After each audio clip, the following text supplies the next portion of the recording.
burning horrors, flame spouters, flaming whirlwinds. Flamers of Tzeentch are a rather peculiar type of Tzeentchian demon, often called burning horrors by those who have been lucky enough to survive an encounter with them. It is unknown, in fact, if flamers have any relation to the more commonly seen horrors of Tzeentch, barring the fact that they are Tzeentchian demons. Blue and pink horrors are more whimsical with their twisted natures, whereas flamers, well, they seem to be more devoid of emotion. More commonly compared to that of a chaos spawn, but purely magical in nature. They are considered mid-tier demons who form part of Tzeentch's armies. Once very intelligent but driven mad, even Tzeentchian demons are not immune to this possibility, their minds instead driven by instinct and instruction by lords of change. Their bodies are tall and slender, with many faces and maws that scream in an unknown tongue.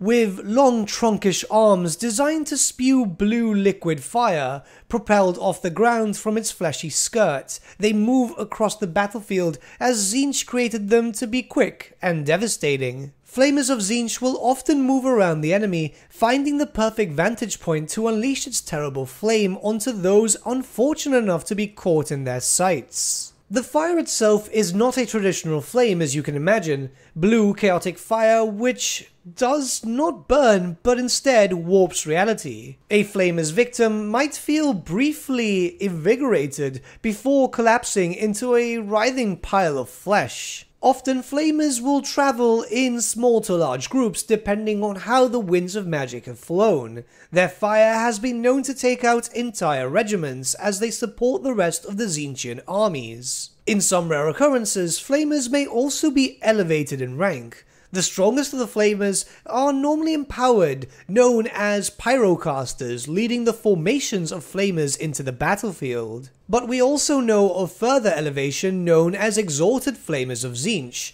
These have proven themselves not to be powerful warriors, but more intelligent than the others, able to wield Tzeentch's fires to a much stronger ability and thus granted stronger boons. One such boon is the Burning Chariot, a disc of Tzeentch attached to some screamers in an effort to have increased mobility. The chariots themselves are devastating in their own right, but most importantly serve the purpose of allowing the exalted flamer the perfect vantage point to unleash its chosen flame, either blue or pink fire of Tzeentch. Flamers of Tzeentch are of course today's unit spotlight by Creative Assembly, as they wanted to show off this rather interesting unit from the tabletop, and I can't blame them.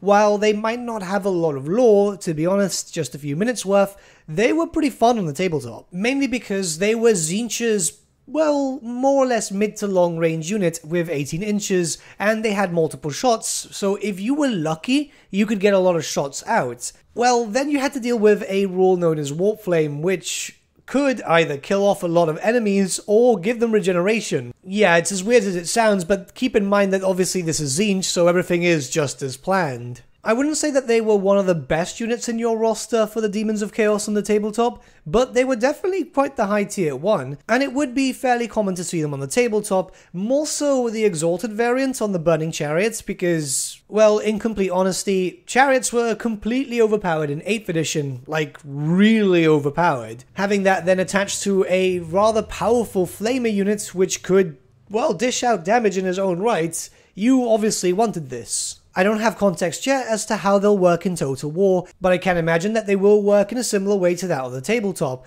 Though that being said, the trailer that we've been playing in the background is showing them more close range, though that might just be just to get some nice style shots.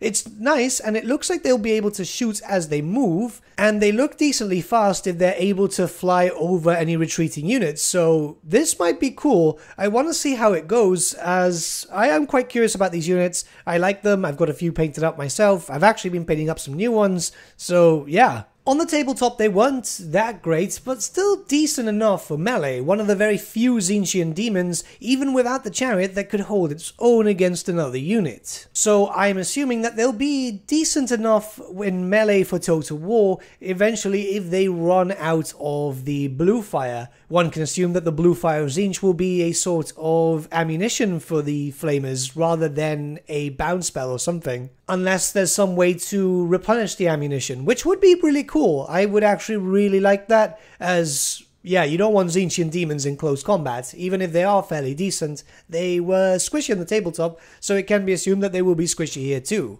Hopefully we won't have to wait long until the roster reveal, as I'm excited for this. This is one of the rare circumstances where a spotlight focuses around one of my favourite units on the tabletop. But what do you guys think about the Flamers of Tzeentch? Do they sound cool for you, or are you not too interested in them? We also know a few different variants, so hopefully Creative Assembly will expand onto that, and maybe see different types of fire. That would be kind of cool. Let me know your thoughts in the comments below, and let's start a bit of a discussion. Also, just a quick note here, I know a lot of people have been waiting for the battle report videos to come back onto the channel, and I confirmed that it's coming in November. That should be going as planned so far. I can confirm that filming has begun.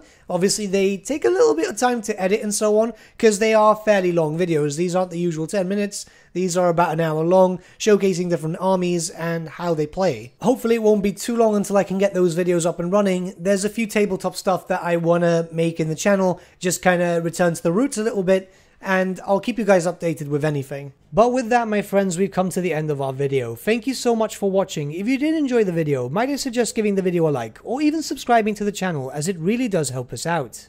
In the description section below are various links to different social media platforms such as Facebook, Instagram, and Discord. Also in the description section is an affiliate link with Element Games where you could buy loads of hobby-based products, not just Warhammer, for 10 to 25% off. Making a purchase using that link and also our special code, which is also in the description, supports the channel at no extra cost to you, which we think is rather cool. A big thank you to our patrons. Your support means the world to us. It's amazing that people want to help a small channel like us grow and get to a higher level of content. A big thank you to Gibraltar LUSC, Ryan Bertsche, Andrew Prince, and Okro for subscribing to us at our Fane level. You guys are super cool. And a big thank you to Edward Yule, VS Vasan, Aaron Whitman, and Shaggy for subscribing to us at our King level. Honestly, we can't thank you all enough. And lastly, a big thank you to all of you for liking, sharing, and commenting on these videos. Honestly, it's because of you guys that the channel's been growing at such a great pace lately, so we can't thank you all enough. But with that, my friends, thank you so much for watching once again, and we shall see you all again very, very soon.